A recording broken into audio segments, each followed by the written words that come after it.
Kok di belakang sih Eda? Eda di depan Eda. Eda di depan.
Tuhan Yesus baik, sangat baik, teramat baik dalam setiap kehidupan.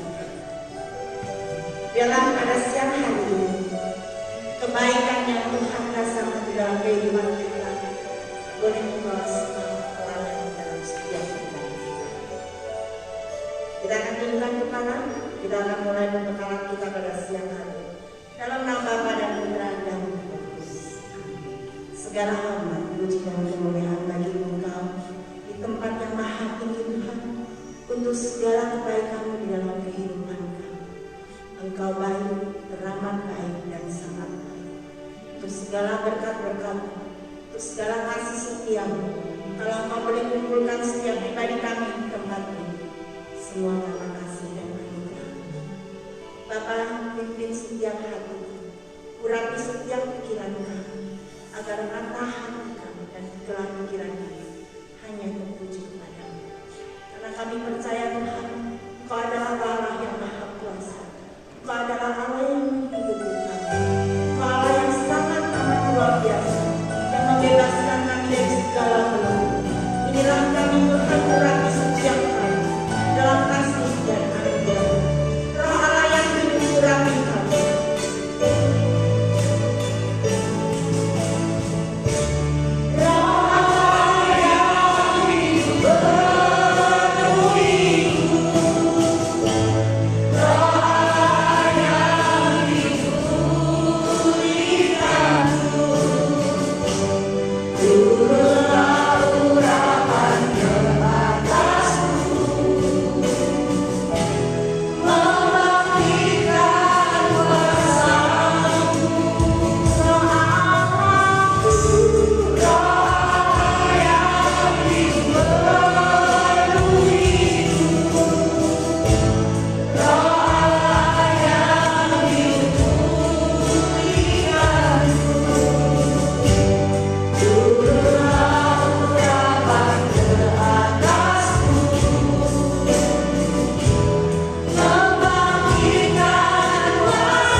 Roh Kudus mengurapi setiap hidup kami di Pedesaan Tomat ini. Saat ini datang bersekutu dan berkumpul kembali untuk membekali diri kami agar kami layak untuk menjadi pelayan-pelayan, agar kami layak untuk menjadi penyembah-penyembah.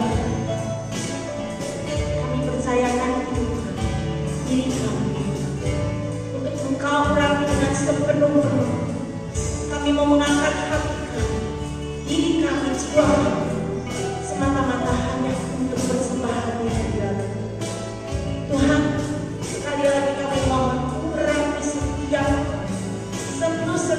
hati kami, penuhi setiap pikiran kami, hanya untuk melayani Engkau dengan layak dan hati. Kami mau mengangkat hati kami untuk menyembah Engkau senantiasa. Inilah kami, kerinduan kami yang menyatakan di tempat ini.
Terima kasih Tuhan, kami boleh merasakan kehadiran. Pimpin kami dalam setiap langkah kami untuk menjadi pelayan-pelayan. Tuhan berkatilah senantiasa Roland dan Sisyuri yang pada hari ini akan membekali kami dengan materi-materi yang telah dipersiapkan. Biarlah apa yang diberikan pada siang hari ini boleh menjadi berkat bagi setiap pelayanan kami ke depannya untuk tim Santa Kristus. Kami serahkan keberadaan kami hanya ke dalam Engkau, karena kami tahu bahwa Tuhan dan pengantara kami yang hidup dan berkuasa, Allah sepanjang segala masa. Amin.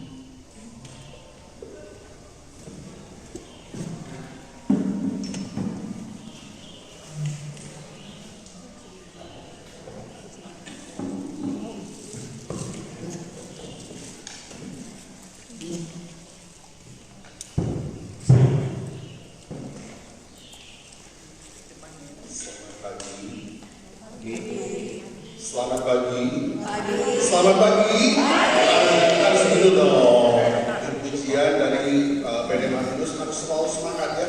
Mau pagi, siang, malam kita tetap semangat ya. Dan puji Tuhan hari ini jalanan super lancar. Karena hari ini hari khusus ya, karena hari libur Idul Adha itu jelas pasti akan kosong gitu ya. Wah, saya juga tadi ngecek, wah 22 menit ya mas saya. Aman gitu ya, nggak akan kena macet. Dan ternyata udah jalanin benar-benar penting. Oke, teman-teman semua, sahabat dari PD Martinus ya. Pagi ini kita berkumpul mau ngapain? Mau belajar, ya? Belajar apa? Belajar dari pelayan Tuhan yang baik. Ya betul ya. Jadi pagi hari ini kita sudah sama-sama ya. Kita apa disebutnya? Kita sama-sama berkorban. Untuk hari liburnya dipakai untuk kita sama-sama mau belajar ya. Nah, bukan tanpa alasan, bukan tanpa sebab ya, Tuhan pilih teman-teman semua udah masuk ujian, dan hari ini kita mau sama-sama belajar mengenai apa sih itu sebenarnya sebuah tim ujian ini ya. Saya yakin bahwa sebaik-baiknya apa kalau bahasa tidak ada gading yang akrab ya. Jadi seringkali di dalam satu persekutuan doa ya, itu kelihatan dari luar kayaknya oke ya, kelihatan dari luar oke. Tapi begitu udah masuk dalam, aduh si ini begitu, si itu begitu. Saya dengar nggak cuma hanya di PD Laurentius aja ternyata ya. Di PD-PD lain saya dengar, oh di PD yang di kota iya, di selatan iya, di timur iya. Saya dengar cerita yang sama gitu ya. Begitu udah masuk ke dalam, ternyata isinya berbeda. Nah, bukan artinya kita mau melihat dari perbedaan itu, tapi yang kita mau lihat itu bagaimana kita mau menyamakan perbedaan-perbedaan itu, dan kita mau sama-sama apa disebutnya kalau misalnya istilah mendayung dalam satu perahu gitu ya. Kalau misalnya dalam satu perahu di ujian ini ya, kita sama-sama mau mendayung supaya perahu ujian ini benar-benar bisa sampai kepada ujian penyembahan yang memang berkenan bagi Tuhan. Amin. Ya. Nah, teman-teman semua, nggak usah kenalan dulu ya. Kenalan dulu. Hari nama saya Roland dari PD Lorendia, udah tahu ya. Nah, hari ini ya, pagi hari ini ya, jadi kita nanti ada beberapa sesi ya. Nah, yang pertama itu saya mau bawa itu berjudul namanya True Worshipper ya. Dulu pernah ada tim ujian namanya True Worshipper ya, tapi sekarang udah gak ada ya, karena mereka udah ganti nama, karena mereka rasa kayaknya terlalu general ya namanya True Worshipper itu. Nah, kita mau lihat bahwa kalau misalnya kita itu menjadi seorang tim ujian itu cocok nggak dengan kata-kata ini? True Worshipper. Worshipper kan itu adalah penyembah ya, penyembah. Kalau misalnya ada kata true depannya apa artinya? True itu benar, ya. Menyembah yang benar, ya. Jadi, nah ini yang kita mau lihat hari ini, pagi hari ini tentang true worshiper ini. True worshiper ini datang dari mana sih sebenarnya? Ini ada ayatnya dalam kitab suci, ya. Nah, true worshiper itu ayat ini, ya. Yohanes 4 ayat 23. Kalau namanya tim pujian itu gak boleh, gak hafal ayat ini. Karena ini disebutnya ayat emasnya tim pujian, ya. Kita baca bersama-sama. 3, 2, 1. Tapi saatnya akan datang dan sudah tiba sekarang bahwa penyembah benar akan menyembah Bapa yang benar dan benar. Sebab Bapa menghendaki penyembah demikian. Wow, ya. Kalau baca lagi, ini benar-benar ayat emasnya tim pujian. Betul? Saatnya akan datang dan sudah tiba sekarang bahwa penyembah benar, true worshiper, akan menyembah Allah Bapa dalam roh dan kebenaran. Sebab Bapa menghendaki penyembah yang true worshiper tadi. Ya. Jadi untuk kita bisa menjadi seorang pemuji di dalam bagian dari tim pujian ini, kita harus syarat pertama itu harus jadi true worshiper ini, atau disebut di sini adalah penyembah yang benar. Ya. Nah, ada tapinya. Kalau cerita itu sekarang ngomongnya ada plot twist, ya. Ada plot twist, ya. Kita harus lihat dulu, ya, ayat ini datangnya dari mana. Ini kan Yohanes 4 ayat 23. Kita ambil cuma satu ayat doang. Tapi kita harus lihat dulu, jangan senang dulu ya nih. Oh, ayatnya seperti ini, itu kan ayat di pujian. Lihat dulu, aslinya dari mana ayat ini? Aslinya dari sini. Yohanes 4 ayat 1 sampai 42 ini adalah perikop mengenai percakapan Yesus dengan perempuan Samaria. Kok apa hubungannya sama pujian? Tapi nanti kita mendalami, ya. Kita akan baca dulu bersama-sama Yohanes 4 maaf, kepanjangan. Kalau dibaca kepanjangan, nanti baca aja sendiri, ya. Yohanes 4 ayat 1 sampai 42 karena ini panjang ceritanya. Tapi teman-teman semua, sahabat di pujian dari Martinus ini udah tahu lah cerita tentang perempuan Samaria yang bertemu dengan Tuhan Yesus, betul kan? Nah, ketika bertemu ada obrolan yang terjadi, dan perempuan Samaria ini di ayat yang ke-20 berkata, ya, nenek moyang kami menyembah di atas gunung ini, tapi kamu katakan bahwa Yerusalemlah orang menyembah. Ya, jadi si perempuan Samaria kan ini Samaria sama orang Israel dulu gelut, ya, nggak akur gitu, ya, betul kan? Nah, jadi kalau misalnya orang-orang mau bersiaran, itu mau menyembah itu harus datang ke mana? Ke Yerusalem. Kalau nggak datang ke Yerusalem, tidak valid penyembahannya, gitu kan? Ya, ini zaman dulu seperti itu, ya. Tuh, nenek moyang kami menyembah di atas gunung ini loh. Ini orang Samaria punya ritual yang berbeda. Mereka nyembahnya di gunung ini loh, bukan ke Yerusalem.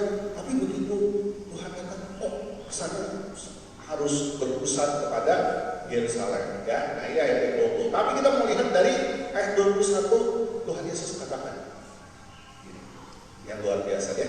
Di ayat 21 dikatakan, kata Yesus kepadanya, percayalah kepadaku, hai perempuan, saatnya akan tiba bahwa kamu akan menyembah Bapa bukan di gunung ini, bukan juga di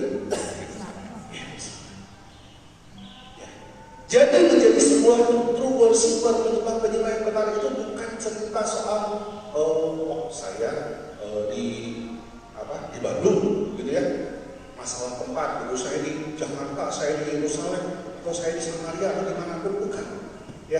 Tetapi di sini Tuhan Yesus katakan sekali lagi bahwa penyembah benar ini akan menyembah Bapa dengan kata lain apa? Betul? Ya. Nah, inilah yang kita mau pelajari ini, ya, dari ayat ini, bahwa ternyata, ya, Tuhan Yesus mengatakan ini kepada seorang, ya, perempuan Samaria. Waktu itu disebutnya orang Samaria disebutnya apa, ya? Kafir, ya, betul, ya, disebutnya kafir, ya, pada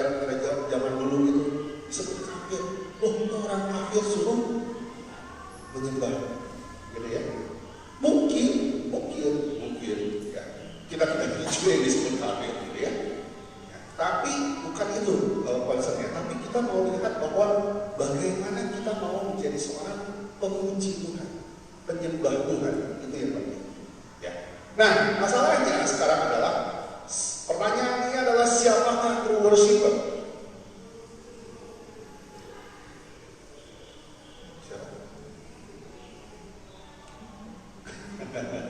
Tanya gini, ini ujian ditanyain siapa true worshiper, gak ada yang mengatakan satu pun juga ya. Mungkin bingung juga atau ragu juga, jangan-jangan meragukan gitu ya, saya itu benar atau enggak gitu ya.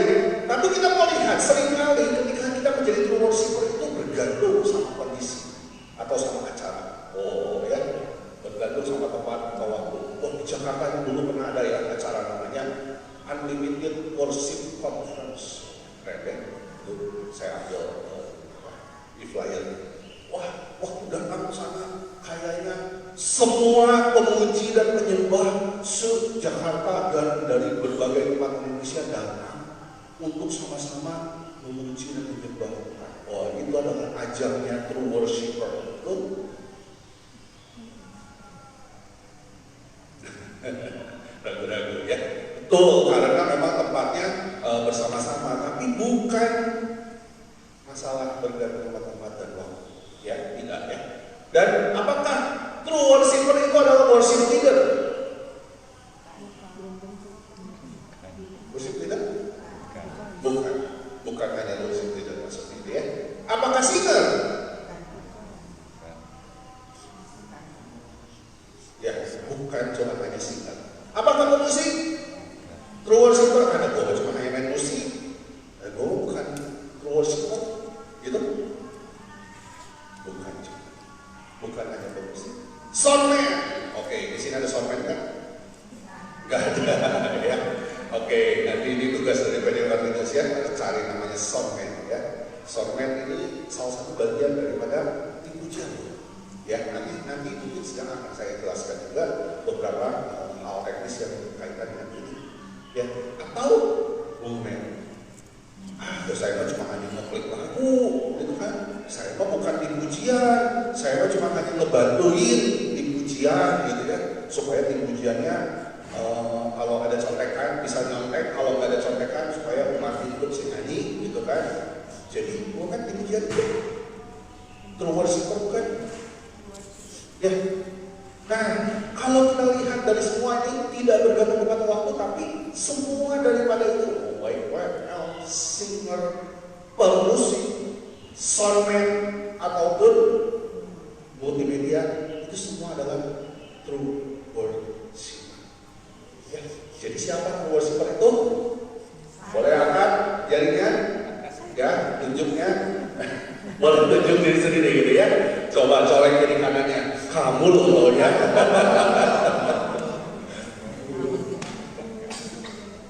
Ternyata kalau kita udah lihat seperti ini, ternyata seorang true worshiper itu siapa? Kita semua. Ya, gak terlepas apapun tempatnya, waktunya. Apakah saya sebagai WL, saya sebagai singer, saya sebagai apapun, kita semua adalah true worshiper. Kita adalah semua penyembah yang benar. Ya, nah ini seringkali banyak yang salah kaprah ya, terutama karena saya seorang pemusik juga, saya seorang movement juga, saya suka bantu di sound juga.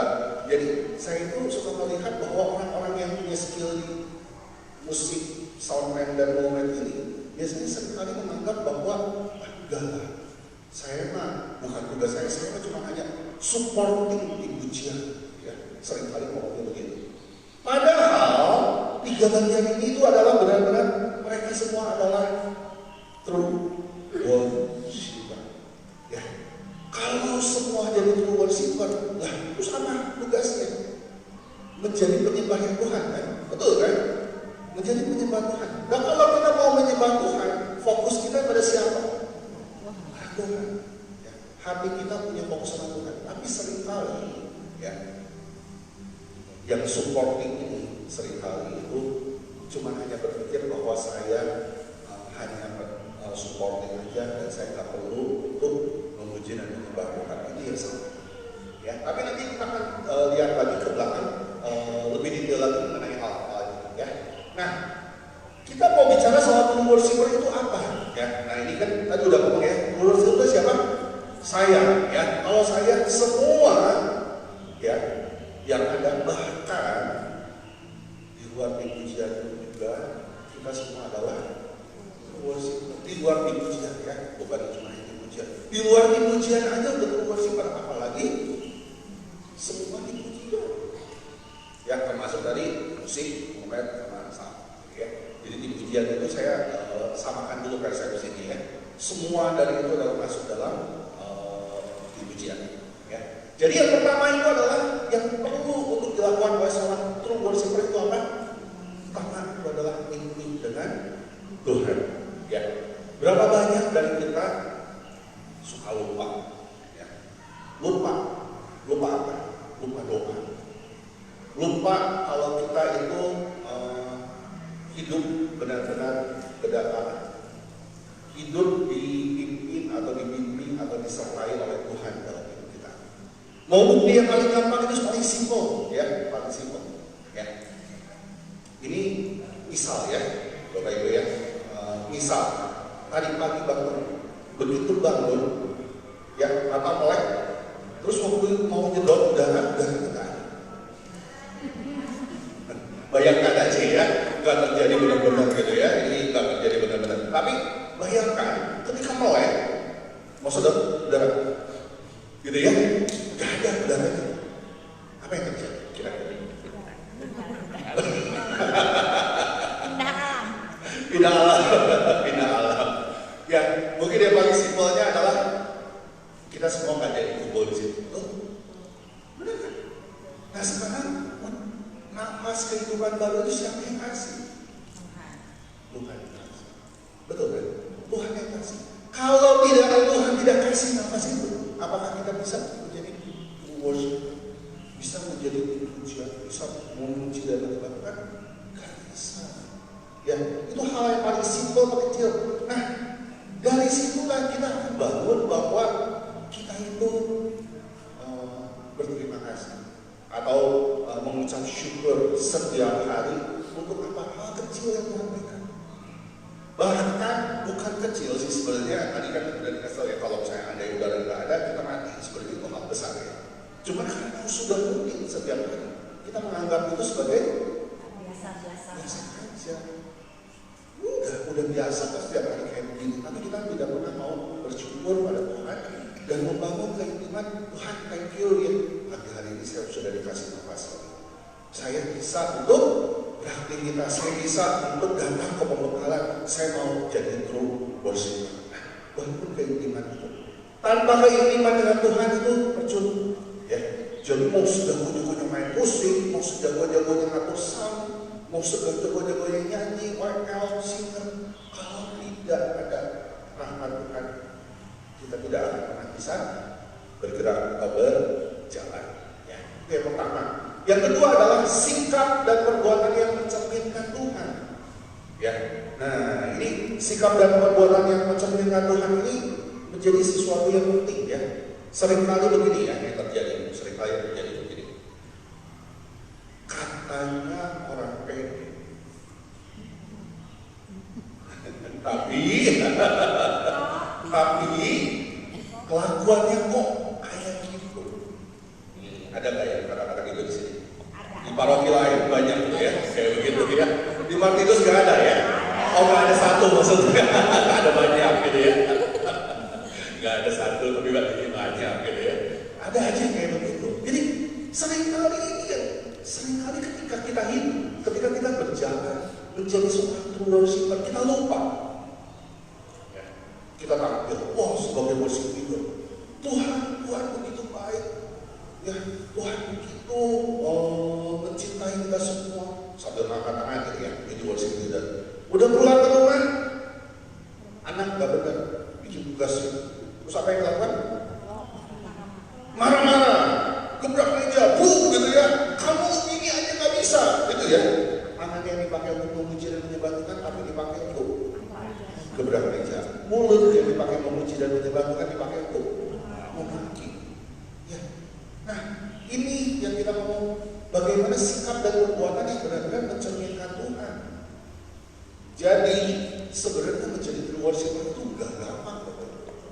Benar, itu gak gampang. Karena ini adalah satu perjuangan dari kita untuk kita terus berjuang menjadi seorang pemuji dan penyembah Tuhan. Ya, karena true worshiper ini sekali lagi adalah wajib bagi tubuhnya, wajib banget.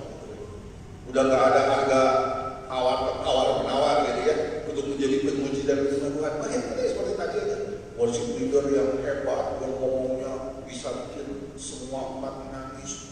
Akan bekerja mengangkat tangan Tuhan turun tangan, gitu ya. Wah, luar biasa kan? Kurang lebih begitu luar biasa. Tapi kalau pulang ke rumah, sikap dan perbuatan tidak mencerminkan Tuhan. Cukup. Oh, dan di rumah ini nggak ada yang tahu. Kalau di gereja lo baik-baik aja, gitu ya. Yang tahunya anak keluarga, gitu ya. Betul kan? Nanti keluarga akan ngomong gitu. Si Mamina di gereja aja kelihatannya kayak begitu, di rumah. Ya. Si Fatima, gitu ya. Terus aja ke gereja, udah aja tinggal di gereja, jangan pulang. Gitu ya, pindah aja ke gereja semua, gitu ya. Karena kalau di rumah ada si Mami atau si Mami jadi jadi bencana, gitu ya, rungsing, benar kalau ada si Mami atau si Mami, gitu. Ya, itu hal yang kedua. Dan yang ketiga itu adalah jadi seorang pemuji itu memiliki hati yang terus menyembah Tuhan. Ya, jadi kalau misalnya mau jadi seorang true worshiper, harus kita ngarahin hati sama Tuhan terus. Ya, gak ada ceritanya nanti kesana dulu, nanti di sini dulu. Apa disebutnya kalau sekarang? Nanti pause dulu ya. Gitu ya. Pause dulu terus pindah dulu. Nanti ke channel lain, nanti baru balik lagi ke channel Tuhan gitu ya. Atau sering ada yang banyak ngomong. Senin sampai Jumat duniawi. Ya, Sabtu Minggu baru ini ya, baru mengarahkan hati pada Tuhan. Kalau misalnya Senin sampai Jumat atau hari kerja lah, fokusnya ke yang dunia atau hal-hal yang lain. Nah, padahal yang diminta Tuhan itu hati yang selalu, kalau bisa dikatakan selalu itu apa? Setiap saat, setiap waktu, selalu. Ya, jadi nggak ada option untuk ngomong nanti pause dulu lah, nantilah saya lagi rungsing gitu, nanti ibadah nanti aja. Enggak, ya. Nah, ini adalah satu syarat menjadi seorang true worshiper. Kalau menjadi true worshiper itu, tiga syarat ini bisa dibilang wajib.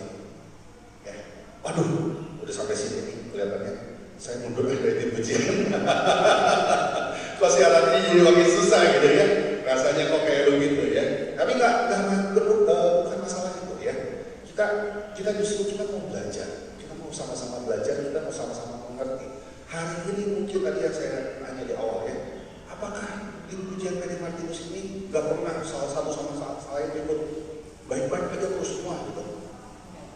Enggak juga ya? Oke, thank you ya konfirmasinya. Berarti sama seperti tempat lain. Tempat lain juga sama seperti itu.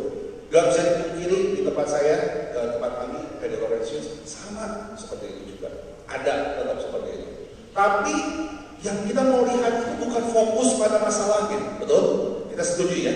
Kita bukan mau fokus pada masalahnya, tapi yang kita mau fokus adalah bagaimana kita menyamakan persepsi kita semua, betul? Kita semua sebagai satu tim pujian, kita samakan dulu persepsinya semua, supaya jangan ada yang persepsinya cuma diri sendiri sampai yang 50, sampai 60, 70, 80, jangan. Kita mau samakan semua persepsinya 100 semua. Ya, supaya kita mengacu kepada satu persepsi yang sama, dan itulah yang kita mau lakukan pada hari ini.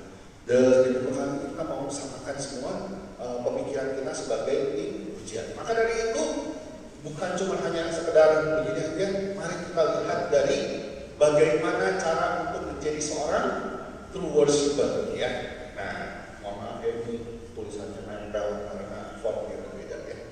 Oke. Nah, pertanyaannya adalah bagaimana kita bisa menjadi seorang true worshiper, ya? Dan secara khusus nanti kita akan bicara secara khusus ini terutama buat tim pujian yang kita, ya.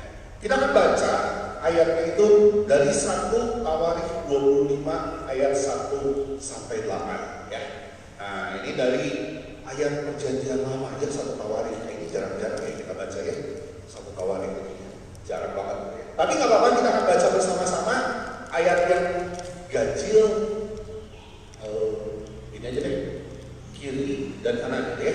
Nah, yang kiri ayat yang ganjil sama saya, nanti yang genap ayat yang sebelah kanan saya ya. Oke, 3, 2, 1. Selanjutnya untuk ibadah Daud dan para nabi menuju anak-anak Asaf, anak-anak Heman dan anak-anak Yedutun. Mereka berdua dengan diri kecapi, gabus dan ceracap. Daftar orang-orang yang bekerja dalam ibadah ini ialah anak-anak Asaf ialah Sakur, Yusuf, Netanya, dan Azarel. Anak-anak Asaf di bawah pimpinan Asaf yang berbuat dengan petunjuk raja. dari Yedutun ialah anak Yedutun, Gedalia, Seri, Yesaya, Simei, Hasabia, dan Akib. 6 orang di bawah pimpinan ayah mereka, Yedutun, yang berbuat dengan diri kecapi pada waktu menyanyikan syukur dan pujian kepada Tuhan. Dari Heman ialah anak-anak Heman, dia, anaknya, Zirel, Samuel, Jerimot, Anani, Eliakar, Gidali, Romahdi, Ezer, Yosebasa, Malachi, Hakim, dan Masya. Mereka ini sekalian adalah anak-anak Heman, pelihara raja, menurut janji Allah untuk meninggikan tangguh kekuasaannya. Sebab Allah telah memberikan kepada Heman 14 orang anak laki-laki dan 3 orang anak perempuan. Mereka ini sekalian berada di bawah pimpinan ayah mereka pada waktu menyanyikan nyanyian di rumah Tuhan dengan diri ceracap, gabus, dan kecapi untuk ibadah di rumah Allah dengan petunjuk raja. Demikianlah keadaan Bani Asaf, Yedutun, dan Heman. jumlah mereka bersama-sama saudara-saudara mereka yang telah dilatih menyanyi Tuhan. Mereka sekalian adalah sisi, ada 288 orang. Tua dan muda, guru dan murid memperluang diri mengenai tugasnya. ya, demikian sabda Tuhan. Nah,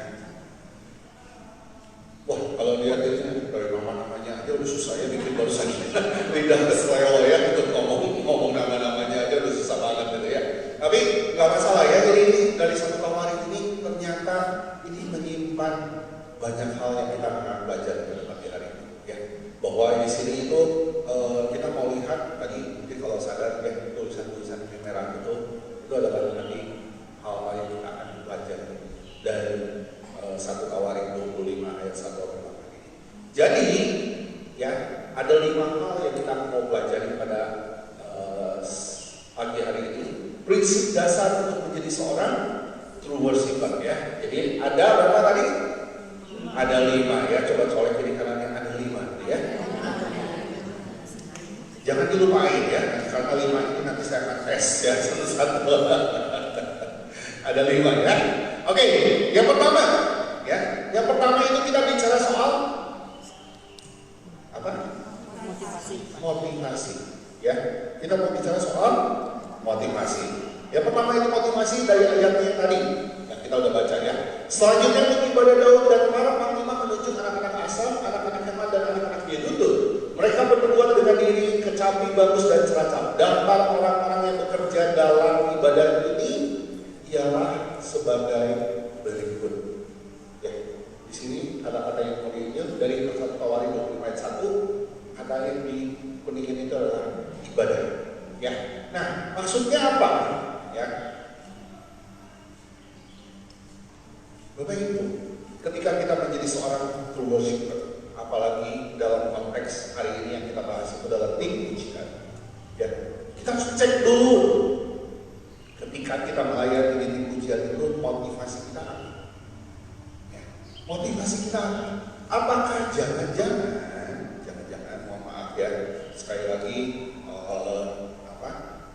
ini kejadian ini terjadi di persekutuan doa lain. Ya, saya tidak ngomong ini terjadi di Martinus atau tidak, tapi nanti kita akan introspeksi aja. Ya, apakah itu benar-benar terjadi atau tidak?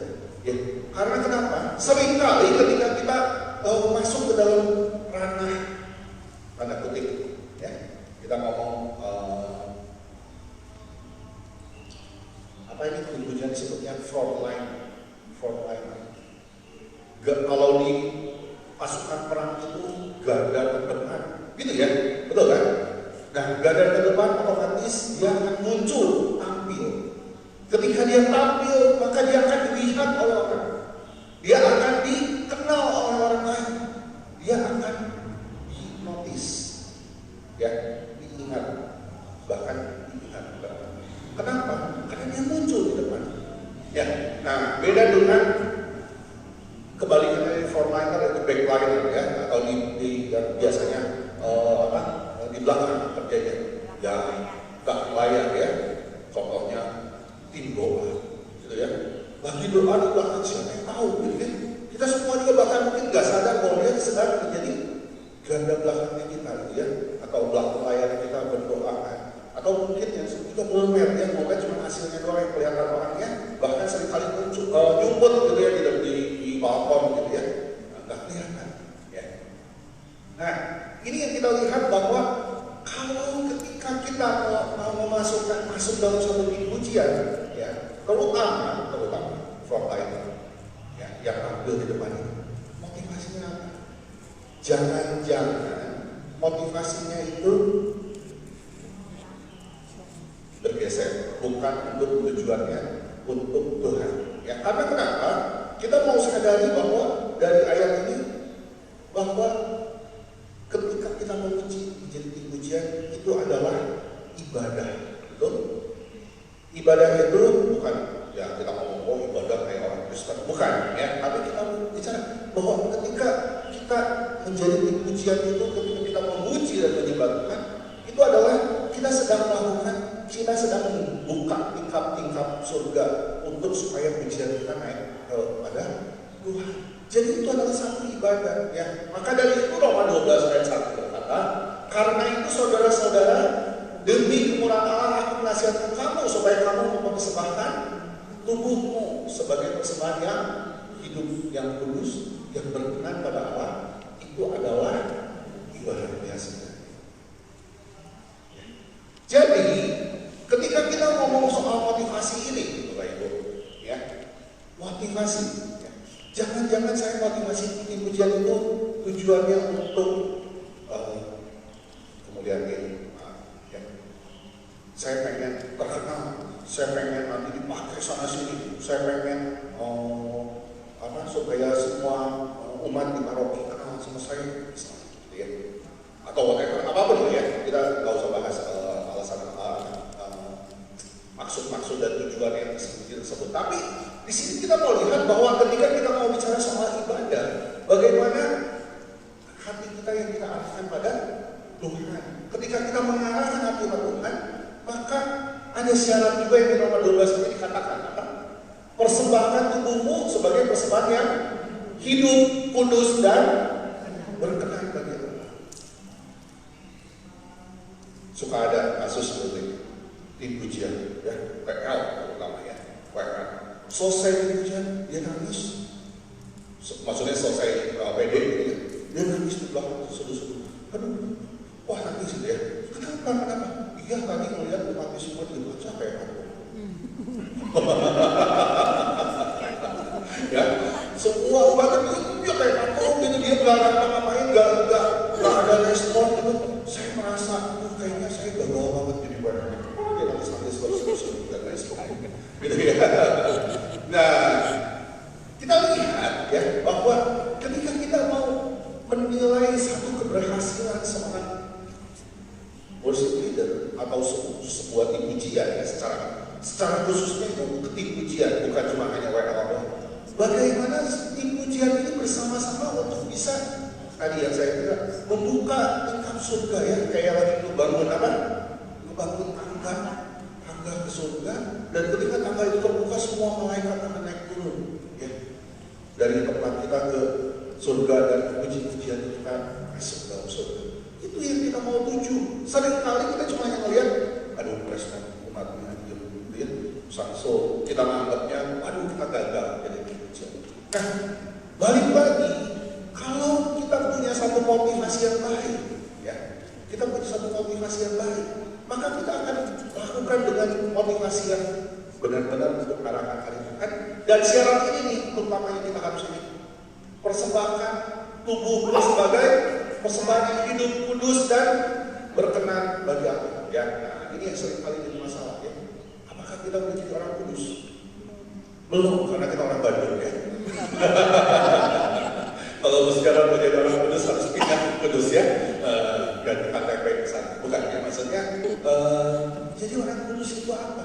Kita bicara soal kekudusan ya, kekudusan yang milik daripada Tuhan.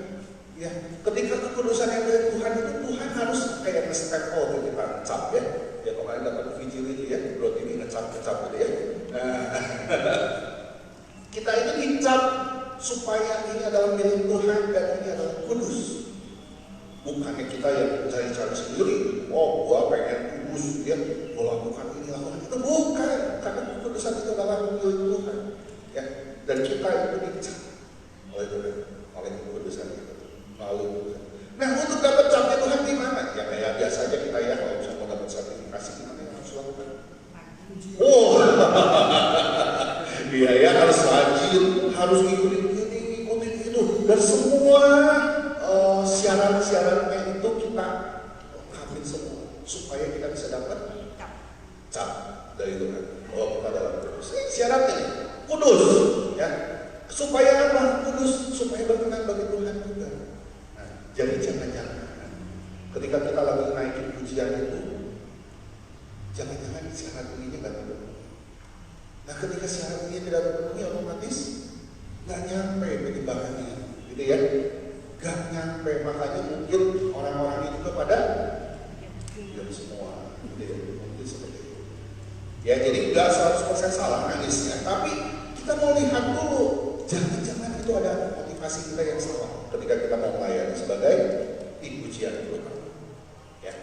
Terus ada lagi ya, motivasi ini nanti berkaitan dengan apa juga? Dengan kehadiran kita di PD. Ya. Karena kenapa? Persekutuan doa itu bukan ajang untuk tugas saja. Ya, coba ada kayak di sini datang ke PD cuma pas lagi tugas doang. Saya dulu kayak gitu ya, saya dulu kayak gitu karena pas lagi tugas datang, kalau lagi nggak tugas nggak datang, gitu ya.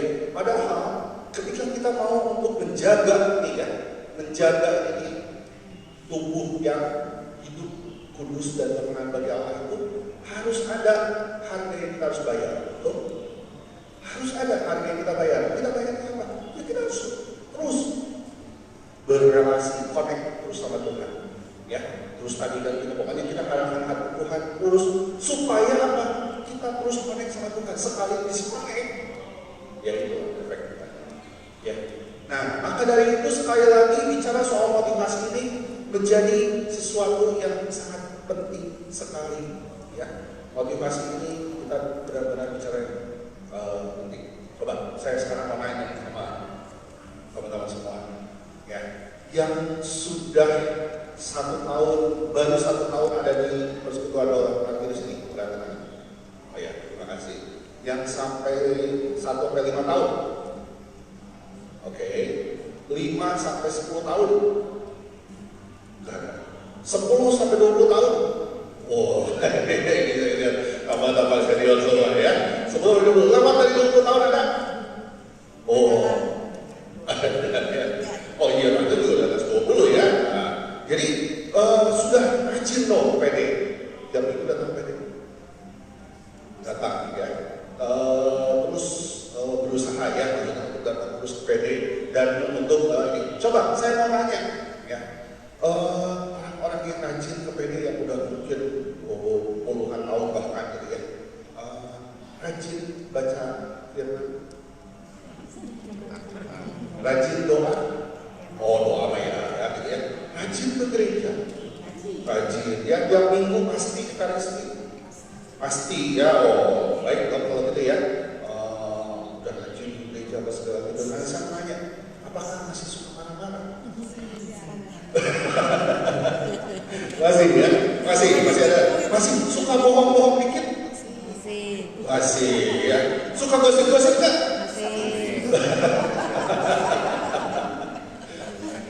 Ada yang ngomong saya gini, gosipnya nggak sengaja, udah keluar duluan ya. Udah keluar mau direm udah keluar ya, nggak sengaja adanya.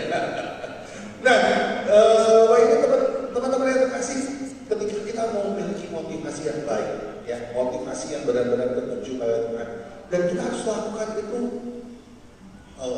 kita harus lakukan dengan fokus dan benar-benar harus disebutnya continue terus ya, atau saya sering ngomong berproses untuk terus melakukan itu tanpa henti ya, karena di sini juga ada di Matius 22 ayat 37 ya, ini ayat emas ya, kita tahu semua. Tuhan Yesus katakan seperti ini, jawab Yesus kepadanya, kasihilah Tuhan Allahmu dengan segenap hatimu dan dengan segenap jiwamu dan dengan segenap akal budimu. Maka dari itu sekali lagi ketika kita memiliki motivasi, kita harus lihat bahwa motivasi kita itu sekali lagi buat Tuhan. Jangan terlalu fokus sama orang juga ya. Kalau misalnya sekarang ini yang seringkali ujian itu kurang lebih, begitu selesai dulu di ujian langsung datang ketua di ujian. Oh ya, ketua ujian di PD-nya ya. Begitu datang langsung dikumpulin semua. Begitu dikumpulin langsung apa yang dikatakan? Kamu tadi yang fokus, kamu begini, fokusin kurang begini, ini begitu. Dan kami itu sebagai gitu ya. Nah, ya. Di PD lain banyak yang kayak gitu ya. Nah, tapi ketika kita melihat seringkali ketika kalau kita mulai mengikuti ke masing-masing orang, ya kita itu hilang fokus kita, ya bahwa fokus kita itu kepada Tuhan, ya. Nah, nanti kita lihat lagi ya bagaimana cara itu semua. Tapi kita mau sadari bahwa motivasi kita sekali lagi adalah sebagai worshiper, mau memuji dan menyembah Tuhan, mau terus fokus sama Tuhan, mau terus melakukan penyembahan yang berkenan bagi Tuhan. Ya, maka dari itu pujian dan penyembahan itu ada kata-kata dari 1 Agustus ini apa? WIBB kata bis orang ya, kalau kurang lebih gitu, saya nggak ngerti cara bacanya. Tapi dalam bahasa Inggris itu apa? Those who sing pray twice, ya bahasa Indonesia. Kalau kita nyanyi itu sama dengan kayak berdoa 2 kali, ya 1 Agustus sudah kata seperti itu. Jadi kalau misalnya Bapak Ibu gak bisa berdoa, nyanyi aja. Itu sama dengan ketika kita arahkan hati Tuhan, ketika kita nyanyi, itu sama dengan kayak berdoa 2 kali. Ya. Jadi tim pujian itu sebenarnya punya satu privilege yang besar gitu ya. Maksudnya ketika bisa nyanyi, gitu ya, bisa main musik, wah itu satu keunggulan yang luar biasa yang kita bisa gunakan untuk ketika kita tidak bisa berdoa, kita lakukan pujian dan penyembahan. Nah, motivasi ini sekali lagi, ya ketika kita menjadi tim pujian, jangan-jangan kita masih punya motivasi tersebut, harus disingkirkan dulu, ya. Oke, nah. Kita langsung lanjut ke yang kedua. Yang kedua itu adalah manifestasi. Manifestasi itu apa sih? Ya, kita lihat dulu dari ayatnya. Ya, 1 Tawarik 25 ayat 3. Dari Yedutun ialah anak Yedutun, beda Yesaya, Simei, Hasabia dan Manika. 6 orang di bawah pimpinan ayat mereka Yedutun yang bernubuat diiringi kecapi dan waktu menjadikan syukur dan pujian bagi Tuhan. Ya, bernubuat. Ya. Nah, manifestasi ini bicara soal apa sih? Ini manifestasi dalam bahasa Inggris. Artinya apa sih kalau dalam bahasa Indonesia manifestasi? Perwujudan atau bentuk dari sesuatu yang tidak kelihatan. Kita mau mewujudkan dari sesuatu yang tidak terlihat, ya kan? Kalau saya mau mewujudkan HP, ya saya nggak keluarin HP itu. Ini kelihatan sama kita, betul ya? HP. Tapi kalau misalnya kita mau mewujudkan sesuatu yang tidak kelihatan, dan inilah yang disebut manifestasi. Yang kita harus manifestasikan itu apa sih? Apa bebas? Bapak Ibu? 1 Korintus 13. Ini bicara soal kasih. Ya. 1 Korintus ayat 13 ini 1 bab ini. Jadi benar-benar kita bicara soal kasih. Ya. Berapa banyak dari kita? Ya tadi yang saya sudah katakan. Tim pujian itu isinya ribut semua. Ya. Ributnya apa? Tadi saya bercerita. Ketua pujian kepada tim pujian. Ya. WL dengan singer. Ya. WL dengan pemusik. Ya. Pemusik dengan soundman. Ya bahkan momen juga ke bawah-bawah gitu ya, ribut oke gitu ya, teksnya salah lah, inilah, itulah, dan lain sebagainya. Banyak sekali gesekan-gesekan yang sangat terjadi, sangat mungkin terjadi ketika kita berada dalam pujian. Tapi menjadi terus seorang true worshiper, ya. Tadi yang pertama kita bicara soal apa? Motivasi. Yang kedua kita bicara soal manifestasi. Kita mau memanifestasikan kasih. Ya, jadi ketika kita tim pujian, kalau saya sekarang, aduh ini singernya suaranya rada-rada halus sedikit gitu ya, dikasih tahu oke, ya, tapi bukan artinya dicecat sampai dia aduh, saya merasa suara gue jelek banget, udah gue keluar dari pujian, ya, nggak seperti itu, karena kita mau memanifestasikan kasih Tuhan di dalam tim ini, bukan cuma hanya sekedar kita ya memang betul tim pujian yang bagus itu adalah tim pujian yang ada kutip perfect ya. Perfect apa? Suara bagus, WL bagus, singer bagus, musiknya megah, luar biasa bagus. Kalau perlu ada lampu-lampu yang berkilauan gitu ya. Terus udah gitu soundnya bagus, momentnya juga rapi. Oh itu baru tim pujian yang seperti ini. Betul seperti itu. Kalau itu semua benar terjadi, tapi tidak ada manifestasi kasih dan motivasi orang-orang yang tadi semua hanya untuk tampil, gak akan jadi bagus. Ya, kita cuma hanya melihat aja show, gitu kan? Betul kan? Kita cuma hanya melihat show orang lagi nyanyi lagu rohani, gitu kan? Betul? Nah ini yang salah, Bapak. Seringkali ketika kita dalam tim pujian itu justru yang kita harus manifestasikan kasih, ya. Perbedaan itu yang memang dibuat oleh Tuhan, ya untuk kita bisa saling memahami perbedaan satu sama lain, saling membangun. Ya kalau misalnya suaranya fals, yuk kita sama-sama latihan vokal, latihan vokal sama-sama supaya suara kita fals. Atau kalau misalnya di musik gitu ya, ini acak-acakan ya. Ini gitar tabrakan sama gitar yang kedua, keyboard nabrak sama sama kabun tadi ya, misalnya kayak gitu. Misalnya hal-hal seperti itu terjadi, itu yang kita harus lakukan itu bukan selesai pujian langsung, kamu sih gara-garanya, kamu sih kurang ini, kamu tidak gampang untuk menunjukkan. Tapi ketika kita mau untuk punya manifestasi untuk mempersembahkan kasih, ya kita harus lihat itu sebagai kita harus dengan cara kasih untuk mendekatkan approach-nya, untuk pendekatannya, ya harus dengan cara kasih. Dan kita lihat ayatnya dari Mazmur 103 ayat 1. Kita baca bersama-sama 3, 2, 1.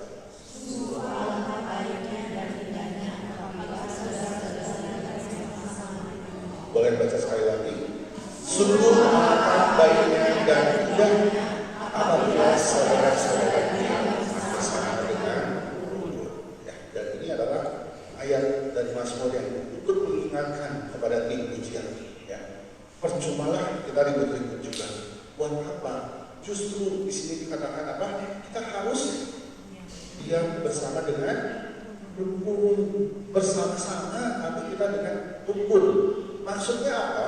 Kalau ada masalah dalam tim pujian, dibicarakan dengan kasih tadi, dengan manifestasi kasih itu, supaya kita benar-benar bisa mendekatkan dengan caranya Tuhan, gitu ya, untuk menegurnya, untuk memberitahunya, dan yang diberitahu pun juga kan harus dengan besar hati loh, ya, harus dikasih tahu dengan besar hati bahwa oh iya seperti itu, ya.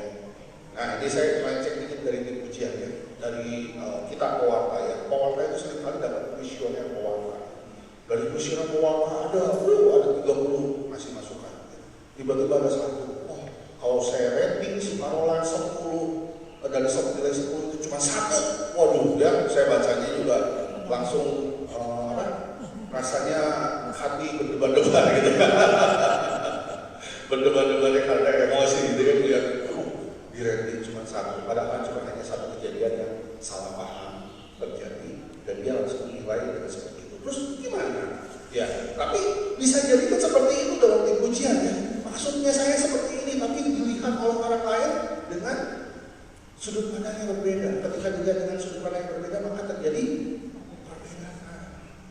Ya, sama seperti saya sering kasih ilustrasi seperti ini. Coba Bapak Ibu, saya lagi pegang pointer. Pointer itu warnanya apa? Abu-abu. Terus? Udah? Semua setuju maknanya abu-abu? Ya, ada hitamnya. Jadi kalau sekarang saya ngomong, enggak, ini warnanya hitam menurut saya. Salah nggak? Enggak. Salah nggak? Tapi kalau saya nanti ngomong, enggak, abu-abu. Ya, sambil nunjukin di sini gitu ya. Enggak, hitam. Gitu ya. Tapi kita lagi menuju ke bahan yang sama. Seringkali kita lagi melihat satu masalah yang sama aja, kita dengan sudut pandang yang berbeda aja kita bisa berbeda. Nah, inilah yang kita harus jaga dalam ujian. Menjaga manifestasi kasih supaya terus bisa kita jalani dalam ujian. Ya. Jadi nggak usah harus pakai begitu. Ya. Nggak usah itu berbeda biasa. Tapi yang baik yang memberi tahu dan diberi tahu itu harus sama-sama memanifestasikan kasih tadi. Jadi supaya tidak terjadi keributan. Ya, oke. Yang ketiga. Yang ketiga itu kita bicara soal submission dalam bahasa Inggris atau dalam bahasa Indonesia itu adalah ketaatan ini yang sedikit seperti ya. Oke. 1 Tawarin 25 ayat 6. Mereka ini sekalian berada di bawah pimpinan ayah mereka pada waktu menyanyikan nyanyian di rumah Tuhan dengan diiringi dan seterusnya. Ya. Baca, perhatikan baik-baik.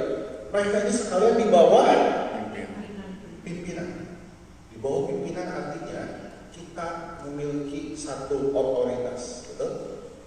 Ya. Kita tahu, oh saya pemusik hebat, saya udah luar biasa, udah jagoan, gitu ya. Nah, seringkali kita itu ngomong ketika kita seperti itu ngomong, wah saya punya kemampuan loh, saya hebat loh, saya bisa begini loh, saya bisa begitu loh, gitu ya. Seringkali kan begitu yang keadaan yang terjadi. Nah, ada saat ketika kita ngomong, wah saya pemusik yang hebat, gitu ya. Nah, harus ingat bahwa kita di bawah pimpinan, betul?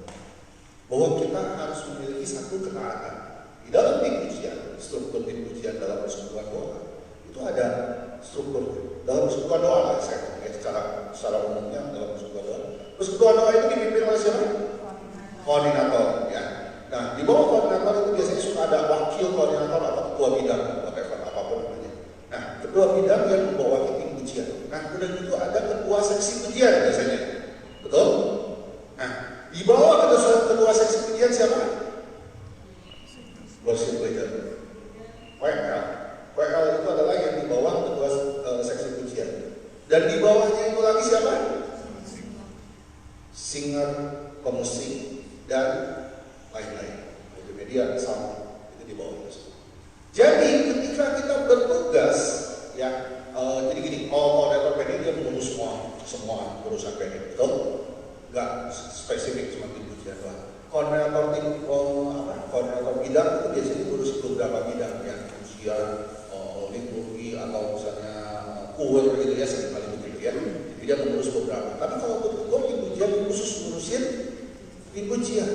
Dan ketika ada PD, misalnya hari ini PD ya, kalau PD hari ini siapa WL-nya? Nah, worship leader itu sebagai pimpinannya. Worship leader itu sebagai pimpinannya untuk ujian pada PD hari itu. Makanya WL itu berganti-ganti ya. Misalnya minggu ini si A, minggu depan si B, minggu depan terus lagi si C, gitu ya. Nah, karena semua ujian pada satu hari tertentu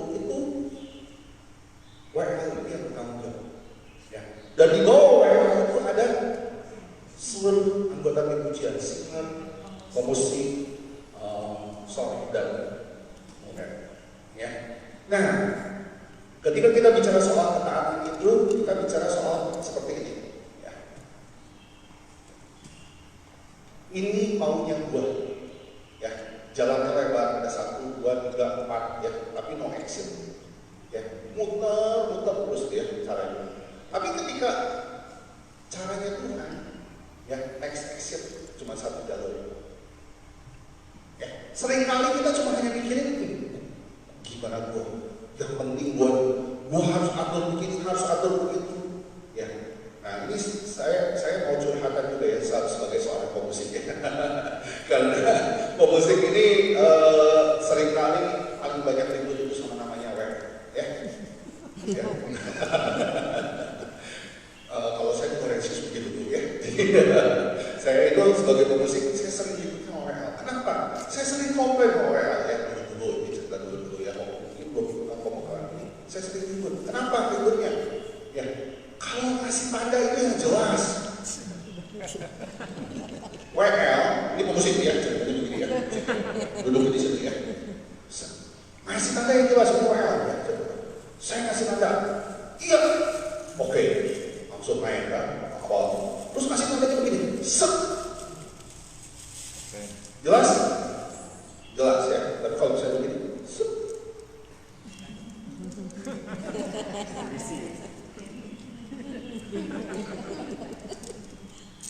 Ya, paham ya?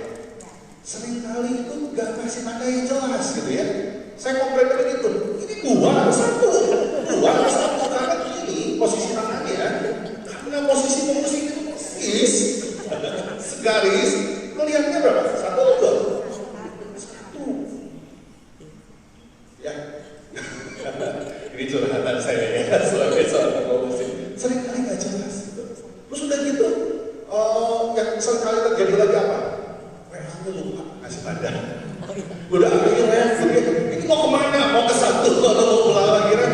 Gak ngasih tanda. WL-nya kasihkan dulu, kasihkan menyembah ya, memuji dan menyembah. Sampai lupa ngasih tanda. Sampai gitu semua. Ini mau kemana? Gitu ya, mau musik gitu, mau lari kemana ya? Dan udah gitu, akhirnya kita mengambil keputusan, mungkin mau balik yang pertama. Begitu balik pertama ternyata begini. Ya, akhirnya kan musik kacau balau. Ya, begitu musik kacau balau apa yang terjadi? WL gitu.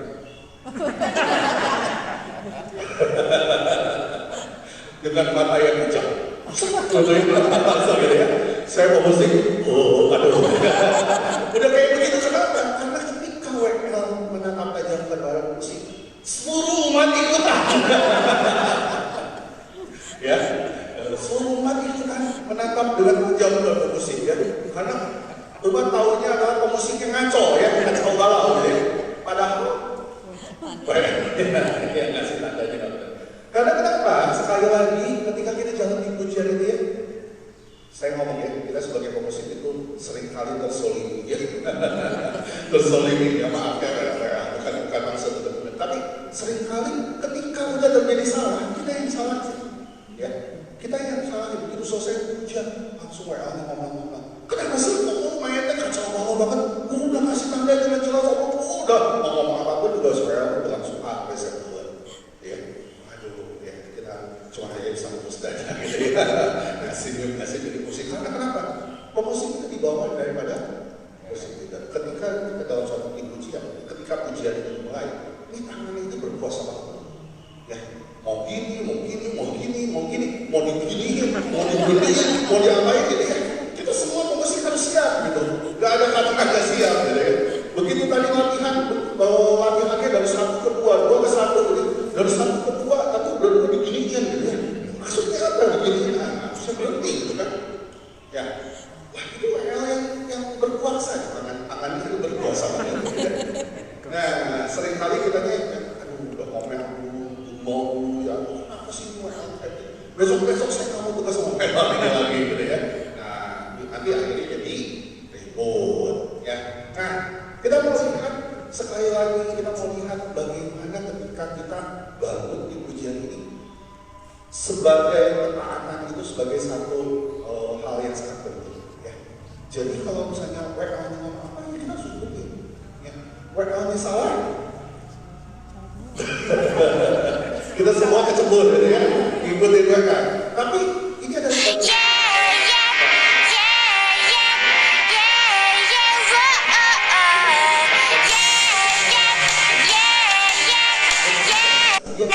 Harus benar-benar mempersiapkan dirinya dengan baik. Ya, harus benar-benar mempersiapkan bahwa dia harus membawa seluruh tim ujian ini tadi ya, bikin angga sampai tembus ke surga. Gak gampang. Itu nanti tugas WL ya. Makanya WL itu ya kalau disebut berkuasa, tapi dia juga punya tugas yang sangat berat. Makanya kalau misalnya nanti dia di dalam pembekalan ya, kalau Jakarta SPBI, kalau pembekalan ujian dari BPK Bandung, nanti akan dibahas ada kelas WL dasar, ada WL ajukan. WL ajukan juga nanti bisa sampai pertemuannya berkali-kali sampai praktek gitu. Karena menjadi WL itu sulit banget. Sulit banget. Makanya kita harus ngerti ya, kita simpan apa fokusnya. Ya ngerti aja, dan memang susah menjadi WL. Harus ngomong, harus mikir, harus keluar ayat ini, harus ini, harus itu. Gak gampang. Kalau mau bawa ujian penjelasan yang benar-benar, ya, WL kita memiliki kita akan kalau WL selesai tugas dikasih tahu sama ketua tim ujiannya, itu juga tetap harus, ya, tetap kita punya struktur tadi, ya. Jadi jangan mau seenaknya sendiri, gitu ya. Oke, saya skip aja. Oke, langsung aja ke yang keempat. Hal keempat yang kita mau bahas itu adalah skillful atau terlatih. Ya. Jadi kalau ngomong tim ujian bagus, jagoan, tapi kalau tidak terlatih pun juga akan bermasalah. Ya, makanya itu ada di tanggal 1 Tawarin 25 ayat 7 di sini. Jumlah mereka bersama-sama saudara mereka yang melatih.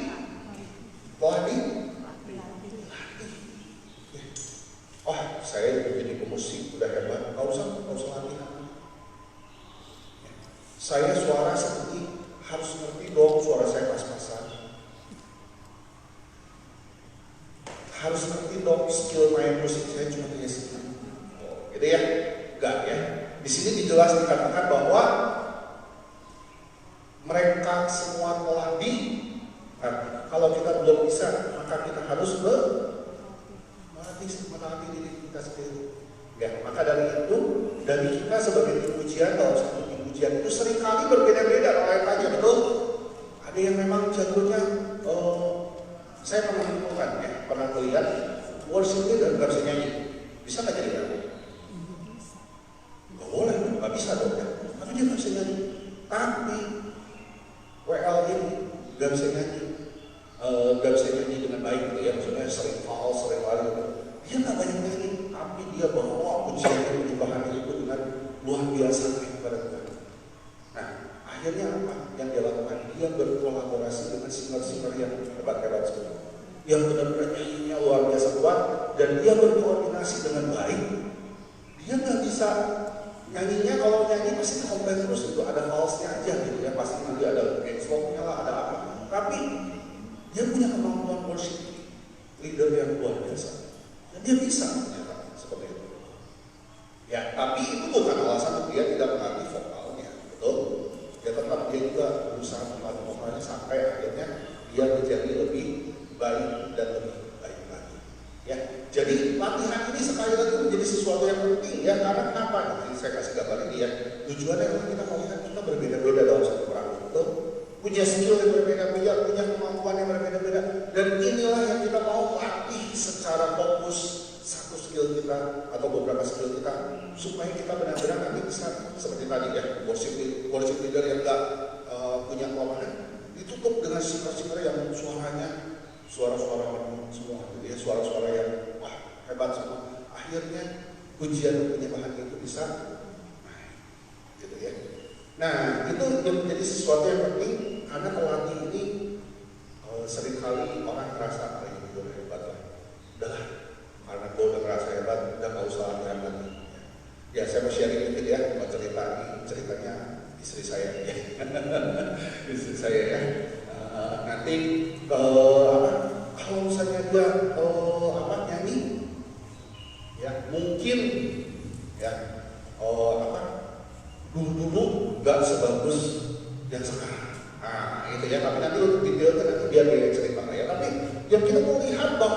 bagaimana kalau saja kita mau untuk masuk dalam latihan itu, kita harus menjadi sebuah latihan yang baik. Yang pemusik itu mau misalnya sekarang main gitar udah biasa seperti ini, saya mau latih lagi mainnya dengan cara begini, dikasih tahu ada pembekalan atau ada pelatihan lagi, belajar lagi cara yang baru, terutama yang main keyboard ya. Kalau main keyboard itu kan penguasaan alat penting, terus begitu caranya harus gimana, terus makin dilatih dan akhirnya makin bagus dan makin hebat ya. Oke, yang kelima, yang terakhir itu adalah bicara soal faithful, tahu? Setia. Ya. Nah, ayatnya dari mana? 1 Tawarin 25 ayat 8. Kita baca bersama-sama sekali lagi yang keras. Tuhan dan muda, guru dan murid, membuat naik tugas. Tua dan muda, guru dan ya, mau saya lebih senior, saya ngajarin si A, si B, kita tugas, ketika kita tugas bersama-sama. Kalau yang tua-tua, mohon maaf ya, sering kali semua ngomong, udah sekarang udah banyak yang muda-muda, udah yang muda aja, gitu ya, sering kali begitu. Tapi di sini dikatakan sekali lagi, kalau kita mau untuk tetap setia pada tugas ini, jadi kalau mau ngomong tua dan muda, nggak masalah. Tua dan muda juga tetap bertugas, melayani. Ya, tua dan muda, baik yang dilatih maupun yang melatih, guru dan murid, itu juga tetap sama-sama membuat undi mengenai tugasnya. Jadi kita mau samakan semua supaya kita benar-benar bisa melayani Tuhan dengan setia juga. Ya. Nah, oke, kita udah masuk ke dalam 5 tadi, menjadi seorang true worshiper. Masih ingat 5 poin?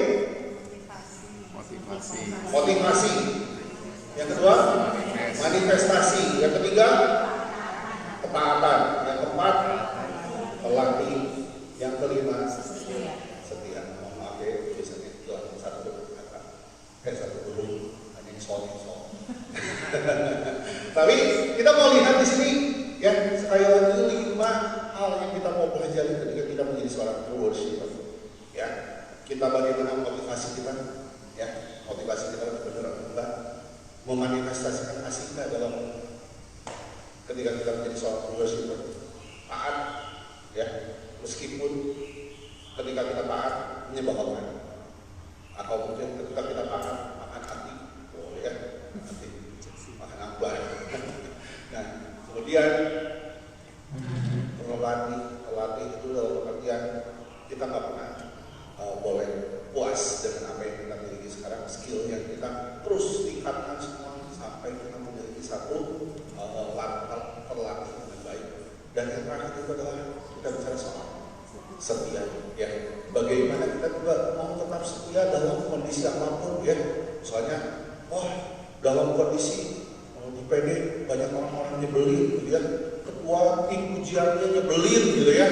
Terus udah gua off dulu deh. Jadi tim ujian, misalnya seperti itu. Nggak mau dulu ditugasin. Kita nggak boleh seperti itu, karena kita mau tetap setia. Sekali lagi, fokusnya true worshiper adalah Tuhan, bukan orang-orang di sekeliling kita. Ya. Nah, sekali lagi menyembah dalam roh dan kebenaran ini menjadi sesuatu yang penting, karena ini sekali lagi ayat hasil daripada tim ujian, ya. True worshiper yaitu tadi, ya, lanjutan dari tadi, harus pakai dulu.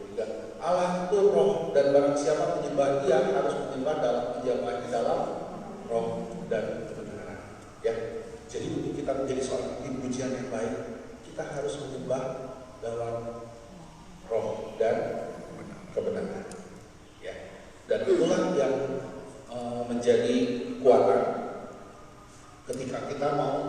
ketika kita membawakan ujian, ya, ketika kita menjadi seorang tim ujian, true worshiper ini menjadi sesuatu hal yang penting untuk kita benar-benar jalan dalam kehidupan kita.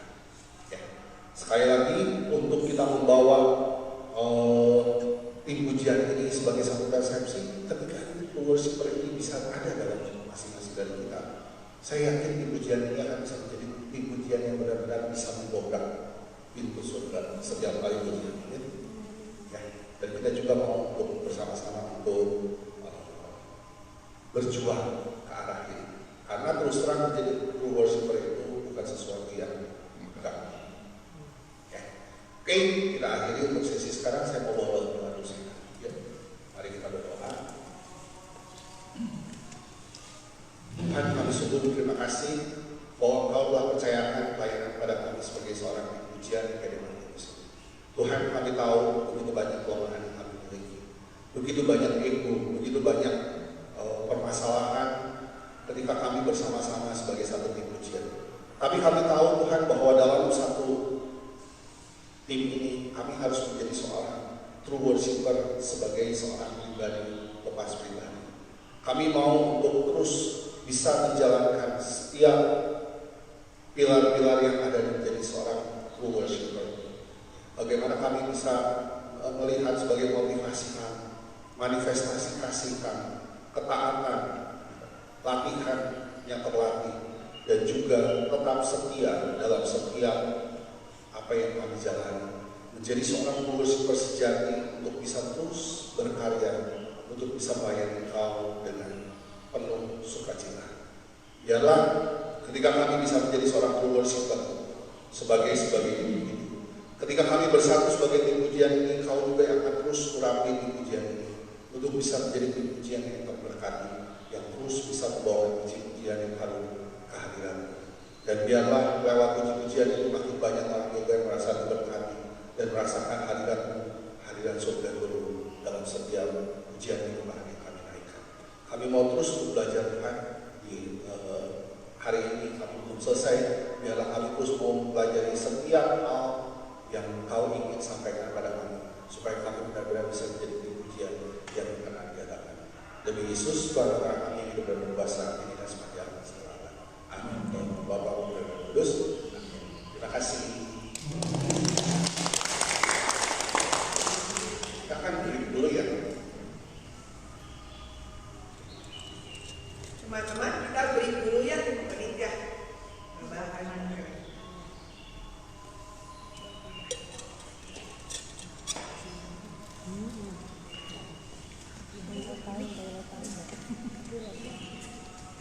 Time.